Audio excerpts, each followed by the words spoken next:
you will be punished if you are not in line with their way of thinking.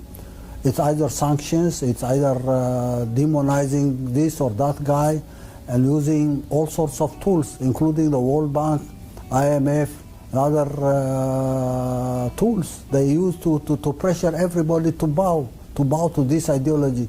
And people are fed up of this behavior, this culture of domination, hegemony. Everybody is fed up of it.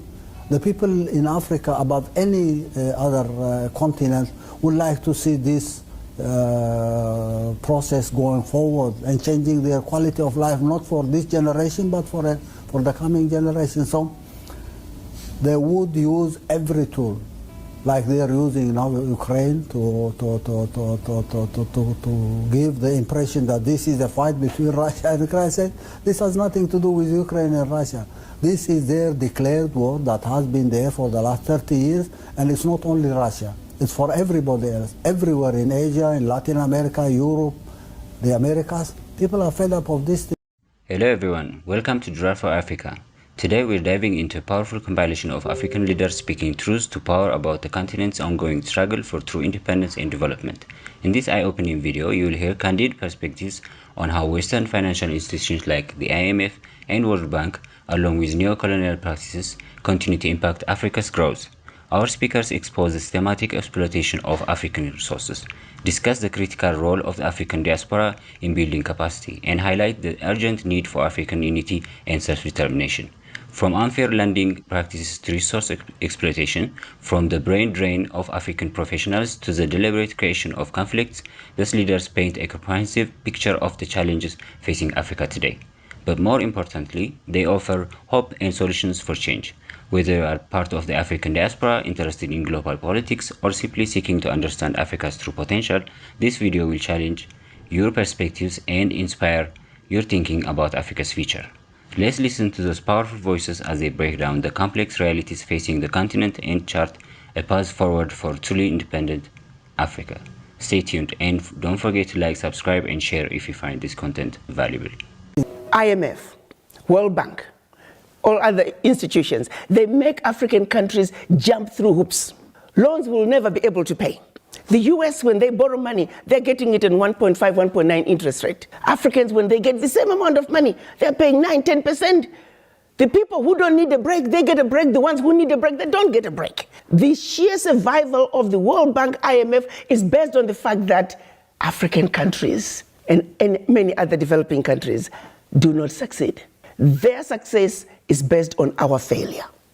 That has to change. And guess who can make that change? We, the children of Africa, we, the Africans, are the ones who have to say, we know your game now. Enough is enough. We're not playing it anymore. And this is where the diaspora come in. There are more Ghanaian doctors in New York City than in the entire country of Ghana. There are more Nigerian doctors in LA than in the entire country of Nigeria. So let's be serious here. What Africa needs is capacity, capacity, capacity. And that capacity is in the diaspora.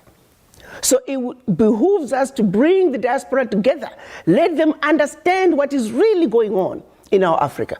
Diaspora are not going home. Diaspora are angry about Africa because they are not understanding the root cause of why Africa is where it is today. They think getting rid of a president will take care of the problem. Far from it.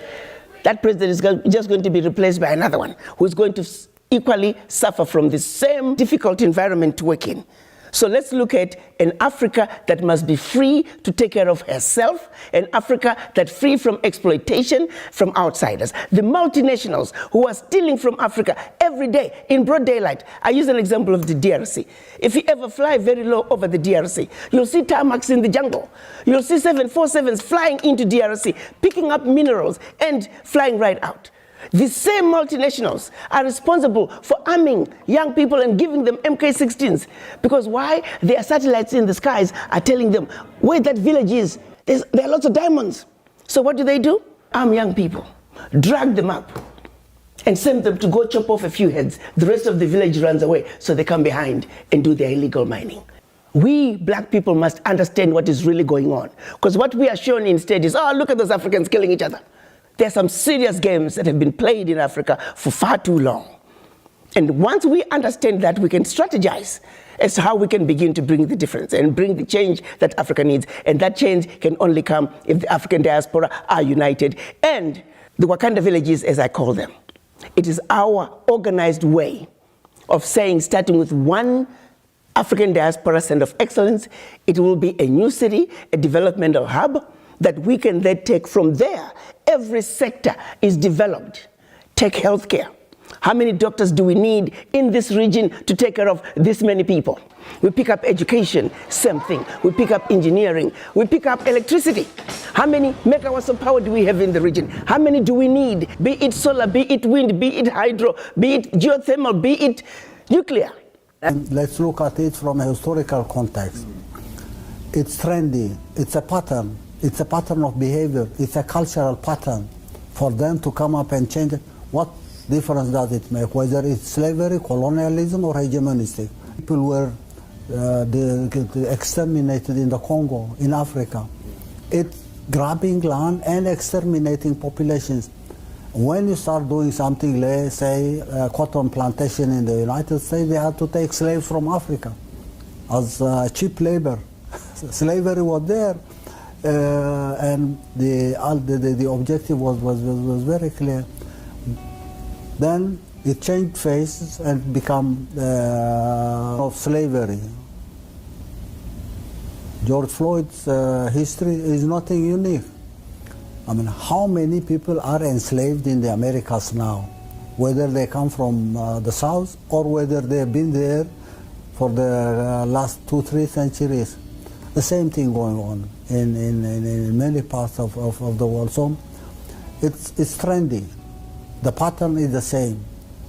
Tactics may change. The tools they use may change with times. But again, I say it's the same trend and the same ideology that we face. In order for Africa to realize our potential, we must trade amongst ourselves. But the neo-colonizer was not resting. A little earlier, 5 years earlier, the neo-colonizers had sat down in Lomé in Togo, not too far from here, and came up with an agreement of African and European and Pacific countries.